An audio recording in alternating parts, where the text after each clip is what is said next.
Hey guys, it's Nicole here from Toujours, and today we are going to be making some pumpkin macarons. We're going to be welcoming my favorite season with this cute pumpkin design with a cream cheese pumpkin frosting to go inside here. So we've got this pumpkin design, and if you are part of my newsletter, you received the template for this a couple weeks ago in an email. So if you can see in the template, they have these different sections for the pumpkin to make it look more realistic.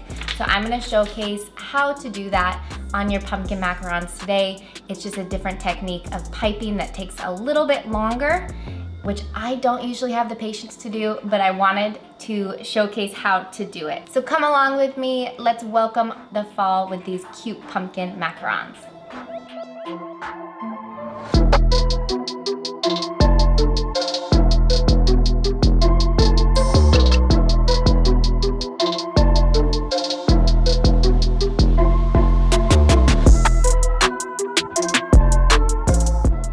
It's key when you're making macarons to prepare everything beforehand. You want your recipe scaled out, your baking mats prepared, and your template underneath your baking mat.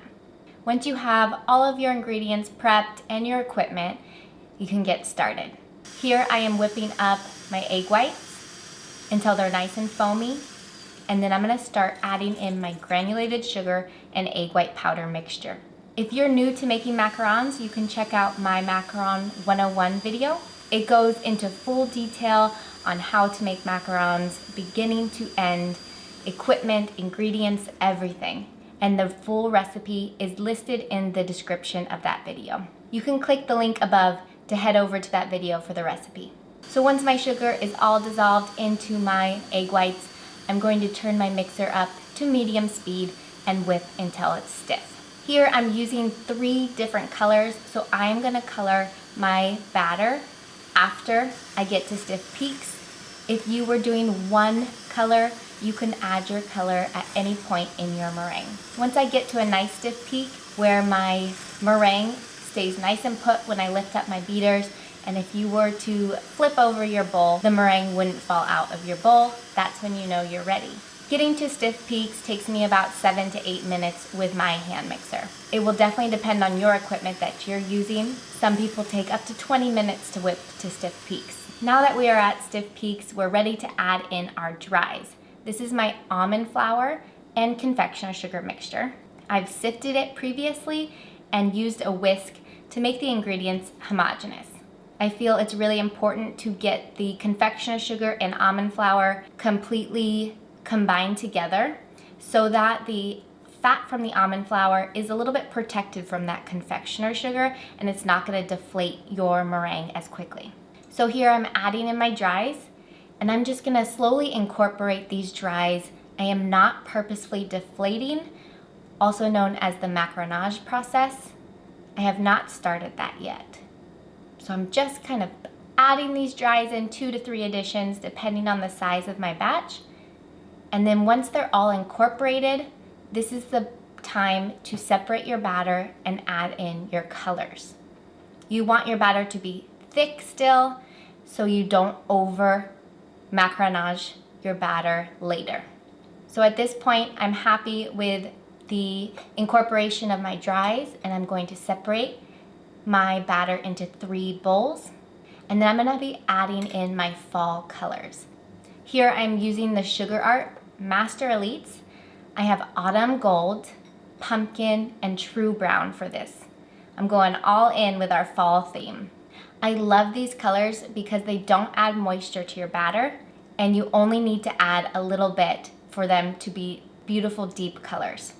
In the past, I've had to use gold airbrushing or mixing some clear extract with a gold paint or powder in order to get a really nice gold finish, and sometimes that can leave a bitter taste. I'm gonna showcase how to get this beautiful gold without any fuss. If you're interested in the Sugar Art products, I'll put a link in the description below, and you can use Toujours for a 15% discount. So I added in my color, and now I'm going to carefully incorporate that color and then start the deflating process, the Macronaut process. Once I get to a flowing consistency, I put my batter into a piping bag, close it off to make sure no air is going to dry it out. Once I've done the first color, I'm going to move on to my autumn gold, and again, just incorporate that color first. Try not to deflate too much at first, just so you have enough time to incorporate the color fully before deflating. Then I start to deflate the batter to the correct flowing consistency as shown here. Once it's at a nice flowing consistency, I will repeat and put this into a piping bag, close it off to any air circulation, and move on to the last color, true brown. And I'll mix that in, get it all nice incorporated, and put that into my piping bag as well. I have small tips in each bag because I have a design with small details here. So I am using Wilton 6, a Wilton 7, and a Wilton 4. The 4 is for the little stem I'll be doing, and the 6 and 7 are for the sections of my pumpkin that I'll be piping out. So the main thing when piping these pumpkins, and you want to keep the little sections, you're going to want to let each section dry before you add in the section next to it. So I like to do the biggest middle piece and then the 2 outside pieces. Let those dry. So I have 3 pieces of my pumpkin that I've piped out, and then I'm letting them dry. Once you've piped all of your sheet tray of your pumpkin, then it'll be dry by the time you're ready to go back and do your other section. So it's not too time consuming, but it does take an extra time. If you're not into spending more time on your piping and you're doing mass production, just use the outside of this template. There's no need to add the sections. You can add the section with a paintbrush or with a edible marker. But we're going big today, and we're taking that extra time to make these details. So as I pipe that big middle piece, I'm just going around with my piping tip along the line of the template, fill it in, and then I'm doing the sides. Every once in a while, I'll use my scribe just to even it out and make sure it is smooth. Once I've done both colors and the whole piping tray, that's when I go back and I will fill in the 2 sections on the other side of the middle piece.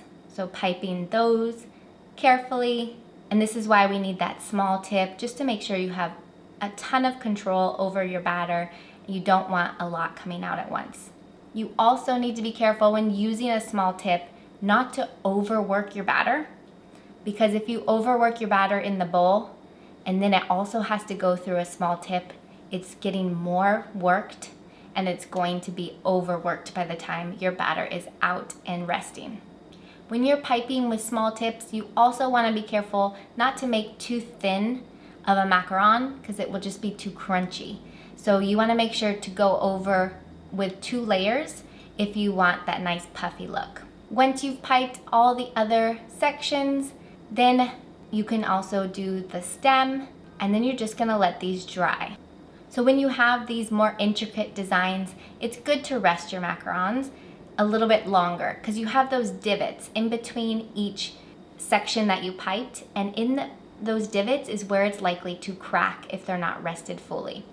If you have a great oven and you can do no rest, then go for it. You can try it. But I was a little intimidated and I rested my pumpkins before putting them into my oven. Once my macarons were fully baked, I took them out of the oven and let them cool completely.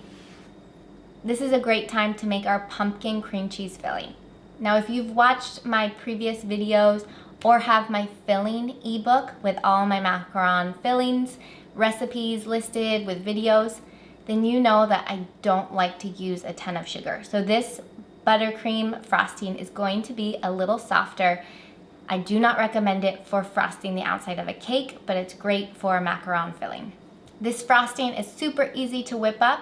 You're gonna need 110 grams of cream cheese, 78 grams of unsalted butter, and then you can add your 25 grams of pumpkin puree. It's about 1/8 of a cup. Once they're all incorporated, you're going to add your confectioner's sugar a little bit at a time. I use 185 grams of confectioner's sugar here. Whip that all up till it's nice and fluffy. Then you can add a half a teaspoon of vanilla paste and 1 teaspoon of pumpkin spice. If you don't have a pre-made pumpkin spice, then you can use cinnamon, nutmeg, and cloves. Just a little bit of cloves. You don't want to go overboard with that one. Once it's all combined, I like to refrigerate this because it is fairly soft for 30 minutes before piping. Once I put my filling into the refrigerator and let it cool, this is a great time to add those details to your shells to get your gold macarons sparkly and beautiful. I got my sterling pearl wedding gold from the Sugar Art, and I just brushed that over my shells. It's as simple as that. I use my paintbrush, and I'm just going to dab it into the lid of the container just to get the excess off, and just brush over my complete shells. Get all the way around your shell completely so it looks cohesive, and that's all. Once I've brushed all my gold shells, I also added some diamond dust. This is 10 karat gold diamond dust from the Sugar Art, and I just sprinkled some on all my shells because I wanted them all to have a little sparkle. And again, I took my paintbrush and just smoothed that out over it. I love putting these added details into my macarons that don't take a lot of effort, but just add that extra special touch. Once my shells were all decorated, I filled my macarons with my pumpkin cream cheese filling. Make sure you stay a little bit away from the edge of your shell when filling, just so when you sandwich them together, it doesn't ooze out. Once they're all sandwiched together, make sure you mature these for 24 to 48 hours. Cream cheese tends to soften your shells faster, so 24 hours should be just fine. And enjoy. And this is how they turned out.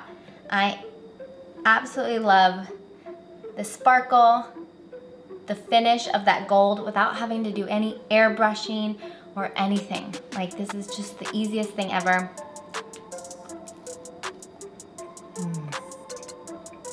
That pumpkin cream cheese frosting has soaked into my shell, the flavor. The whole thing just sings pumpkin. When I look at this color, I think pumpkin, so that makes my brain really happy that the color equals what I'm tasting and just goes together, right?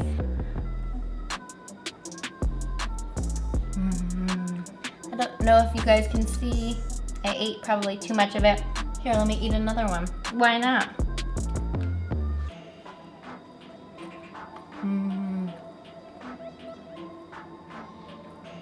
They taste so good. You get that gold finish look without getting any bitter aftertaste. So, that's really it.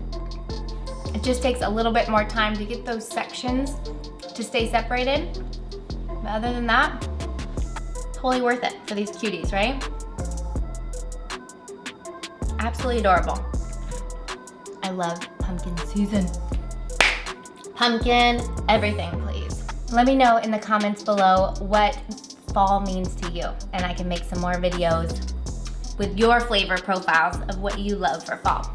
All right, thanks so much for watching, you guys. Happy baking, happy pumpkin season.